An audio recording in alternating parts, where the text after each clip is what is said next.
HRTC road पे चलेगी, कागजों में नहीं चलेगी। वर्कशॉपों में स्पेयर पार्ट की नाम की कोई चीज नहीं, जीरो स्पेयर पार्ट है और जुगाड़ से एचआरटीसी चलाई जा रही। लेकिन 10 तारीख को बात नहीं बनती है तो हम अगला नोटिस देंगे। माननीय उप मुख्यमंत्री मोदी जी को भी नोटिस जाएगा और माननीय मुख्यमंत्री मोदी जी को भी नोटिस जाएगा, तभी काम किया जाएगा। नमस्कार, समाचार फर्स्ट टू द पॉइंट देख रहे हैं आप। मेरा नाम शिवांशु है और हम इस वक्त धर्मशाला जिला मुख्यालय में मौजूद हैं।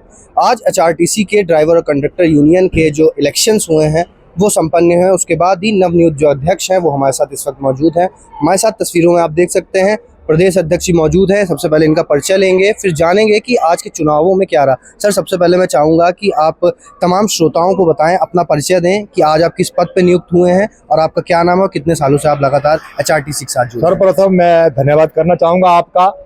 आज मेरे को रोडू क्षेत्र में पिछले महीने हिमाचल पथ परिवहन निगम ड्राइवर यूनियन का तीसरी बार स्टेट का प्रेसिडेंट बनाया गया। आज धर्मशाला क्षेत्र में ड्राइवर यूनियन और कंडक्टर यूनियन के धर्मशाला यूनिट के इलेक्शन थे, वो हमने करवाए। इसमें प्रधान चुने, अध्यक्ष चुने, बहुत अच्छे से हमारे इलेक्शन हुए। और मैं आपको ये बता देना चाहता हूँ कि कर्मचारियों की मांगे बहुत सारी मांगे हैं।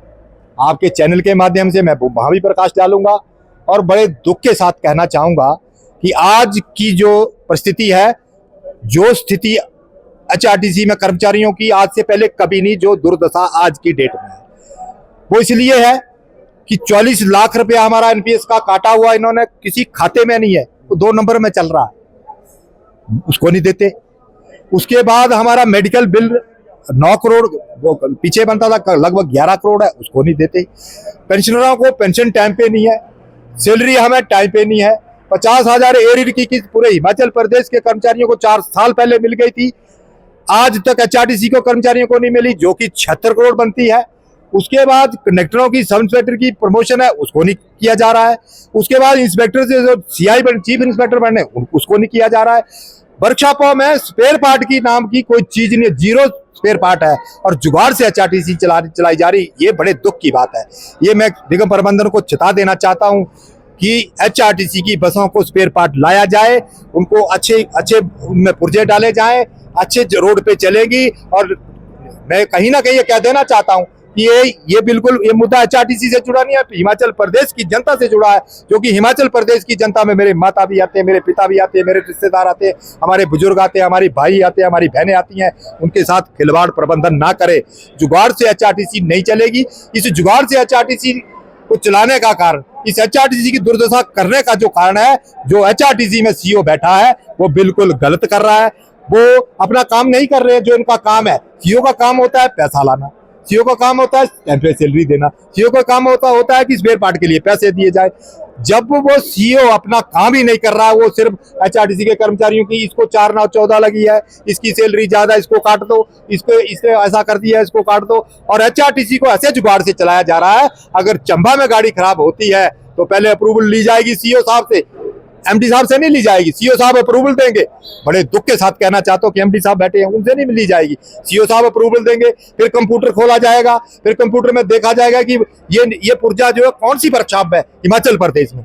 अगर वो पुर्जा पीओ में हुआ तो पीओ से आएगा और फिर चंबा जाके डलेगा। आप अंदाजा लगा सकते हैं, हिमाचल प्रदेश की जनता अंदाजा लगा सकती है कि कितने दिन के बाद वो पुर्जा पड़ेगा और कब वो गाड़ी चलेगी और कब वो एचआरटीसी का कर्मचारी जो प्रदेश की जनता को अच्छी सुविधा दे सकेगा। तो ऐसे मनमाने तरीके जो इन्होंने चलाए हुए हैं वो बिल्कुल नहीं चलेंगे। एचआरटीसी रोड पे चलेगी, कागजों में नहीं चलेगी। अच्छा, आपने 2 चीज़ों का बहुत मुख्य मुद्दा उठाया। एक, जो सीईओ साहब से आपकी नाराजगी है। सीईओ साहब से इतनी ज़्यादा क्या नाराजगी है, मतलब ऐसा क्या है जो वो नहीं होने दे रहे? और दूसरा, आपने बताया कि एचआरटीसी की बसों की हालत बहुत खस्ता है।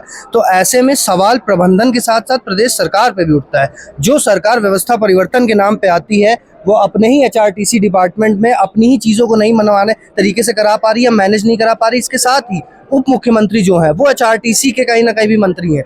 तो ऐसा क्या हो रहा है कि प्रदेश सरकार भी विफल होती नजर आ रही है इसमें? मैं सीईओ साहब पे इल्जाम कोई नहीं लगा रहा हूँ, लेकिन उन्होंने किया है। बड़े दुख के साथ कहना चाहूँगा, हमारी पीछे प्रमोशनें हुई, चाहे हमारे इंस्पेक्टर बने, यार्ड मास्टर बने, इंस्ट्रक्टर बने, चाहे पीसीबीएल बने, चाहे टेक्निकल साइड से बने। हम बनते हैं 4 महीने उस फाइल को करवा के डीपीसी को कराया। एमडी साहब के टेबल के ऊपर जब वो फाइल जाती है तो माननीय जो सीईओ साहब है वो आते हैं जबकि इतिहास में ऐसा होता नहीं। जब एमडी साहब के टेबल पे फाइल चली जाती है तो एमडी साहब के फाइल साइन होते हैं और फाइल निकल जाती है। तो उन्होंने, मैं ये नहीं कहना चाहूंगा कि एक डीडीएम किशोरी लाल यादव जी, हमारी 4 फाइलें वहां पड़ी हैं, किशोरी लाल यादव जी को डीडीएम बना दिया और उसके बाद वो रिटायर हो गए, लेकिन हमारी 4 फाइलें उन्होंने 1.5 महीना लटका के रखी और सीओ साहब ने बोला कि इसको मेरे लिए भेजा जाए। ऐसी आनाकानी क्योंकि 4-4 महीने कर्मचारियों की फाइलें क्यों लटका रहे हैं, जबकि वो डेली सड़कों पे लेकर निकल रहे हैं, उनके ऊपर जिम्मेदारियां 50 से ज्यादा लोगों की एक टाइम पे, इंडिविजुअल टाइम पे जब वो बस लेकर निकल रहे हैं, तो फिर ऐसी इसीलिए तो हम कड़ा विरोध जता रहे हैं कि हमारा ड्राइवर कंडक्टर 30 और 32 साल के बाद प्रमोट होता है।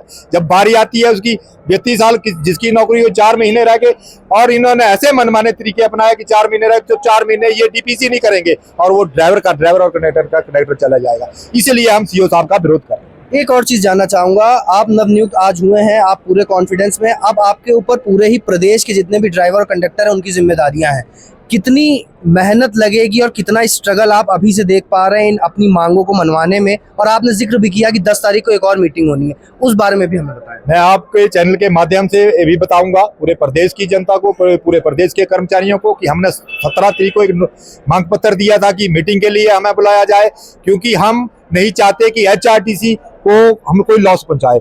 अगर एचआरटीसी को सीधा हम लॉस पहुंचाएंगे तो प्रदेश की जनता के ऊपर असर पड़ता है, हम ऐसा नहीं चाहते हैं। एचआरटीसी हमारी माँ है। 24 तारीख तक हमने टाइम मांगा था लेकिन उन्होंने नहीं दिया। फिर भी मैं उनका धन्यवाद करना चाहूंगा कि उन्होंने 10 जुलाई को हमें टाइम दिया। 10 जुलाई का हम वेट करेंगे।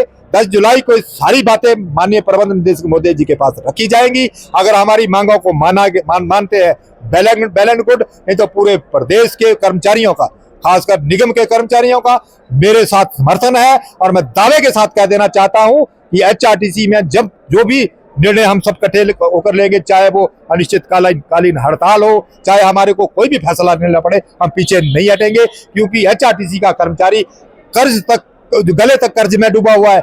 9-9 लाख 10-10 लाख एचआरटीसी से लेने को है। हमारे बच्चों की फीस हम दे नहीं पा रहे हैं, रोटी हमारे को खाने को समय पर नहीं मिल रही है। 15,000, आप अंदाजा लगा सकते हैं, 15,000 और 18,000 कॉन्ट्रैक्ट के आदमी को सैलरी मिलती है, कितने दिन गुजारा करेगा? 100 करोड़ रुपया ओवर टाइम नाइट का इन्होंने दबा के रखा है, जिसको देते नहीं है। तो ये मैं आपके चैनल के माध्यम से चेता देना चाहता हूँ कि 10 तारीख के बाद अगर सहमति बनती है तो अच्छी बात है। हम एचआरटीसी हमारी माँ है, ऐसा हम कुछ नहीं करेंगे। अगर नहीं बनती है तो आगे की रणनीति जो है पूरे जोर शोर से तय की जाएगी और उस पर अमल किया जाएगा। प्रदेश अध्यक्ष जी, आपके ऊपर भी कई जिम्मेदारियां हैं। जितनी भी आपने बातें करी सीओ साहब प्रबंधन के ऊपर, क्या आप में से आपके यूनियन ने अभी तक उप मुख्यमंत्री या किसी मुख्यमंत्री से भी इस बारे में सूचित किया कि ऐसी चीजें कर्मचारियों के साथ हो रही, जिससे कहीं ना कहीं कर्मचारी भी प्रताड़ित होता दिखाई दे रहा है? हमने सारी मांगे जो 17 तारीख को हमने मांग पत्र दिया, पूरी की पूरी हमारी 15-16 डिमांड है, वो सारी लिखी हुई है। चाहे वो भर्ती का मुद्दा हो, चाहे वो पैसे का मुद्दा हो, चाहे वो सीओ साहब का मुद्दा हो, चाहे वो निगम प्रबंधन में इसकी बात हो, चाहे वो पुर्जों की बात, कल पुर्जों की बात हो, सारी बातें हमने लिखी हैं। एक लेटर माननीय प्रबंध निदेशक मोदी जी का फर्ज बनता है कि मुख्यमंत्री महोदय को बताए, मुख्यमंत्री महोदय को बताए कि क्या परिस्थिति निगम में चल रही है। हम डायरेक्ट नहीं करेंगे। अगर 10 तारीख को माननीय प्रबंध निदेशक महोदय हमारे मुखिया है, हम मुखिया से बात करके उनको सुपरसीड करके आगे नहीं जाएंगे। लेकिन 10 तारीख को बात नहीं बनती है तो हम अगला नोटिस देंगे। माननीय उप मुख्यमंत्री महोदय जी को भी नोटिस जाएगा और माननीय मुख्यमंत्री महोदय जी को भी नोटिस जाएगा, तभी काम किया जाएगा। प्रदेश अध्यक्ष जी, आपने तमाम जानकारियां हमारे बीच विस्तृत रूप से रखी। सबसे पहले तो आपका बहुत बहुत धन्यवाद और आपको शुभकामनाएं। आज आप बतौर प्रदेश अध्यक्ष चुने गए इस चुनाव में। धन्यवाद। और इसके साथ ही हम चाहेंगे कि प्रदेश सरकार इनकी बातों को जरूर मद्देनजर रखे कि किस प्रकार की जो चुनौतियां हैं उनका सामना कर्मचारियों को करना पड़ रहा है। और एचआरटीसी, मेरे पीछे आप देख सकते हैं हिमसुता बस खड़ी है जो कि वोल्वो है, और किस तरीके से इन कर्मचारियों को ये सब चीज़ें सहनी पड़ रही हैं। हिमाचल प्रदेश एक दूर दराज दुर्गम क्षेत्र है, कई जगहों पर सड़क खराब है और जिस तरह इन्होंने बताया बसों की हालत भी खस्ता है। ऐसे में कर्मचारियों के ऊपर जिम्मेदारी बनती है उन यात्रियों की जो उन बसों में सवार हैं। क्या अपडेट रहती है 10 तारीख को बैठक में, क्या निर्णय आते हैं, ये देखने वाली बात होगी। फिलहाल आज के इस पूरे कहानी में सारांश बताने का प्रयास था कि किन तकलीफ़ों का सामना एचआरटीसी के कर्मचारी, चाहे वो ड्राइवर हो, कंडक्टर हो, उनको उस चीज़ का सामना करना पड़ रहा है। आज की इस पूरी खोज परख में यही जानकारी है। अन्य क्या अपडेट बनती है वो भी आप सभी के समक्ष रखेंगे। तब तक के लिए मुझे दे इजाज़त। मेरा नाम है शिवांशु। धन्यवाद।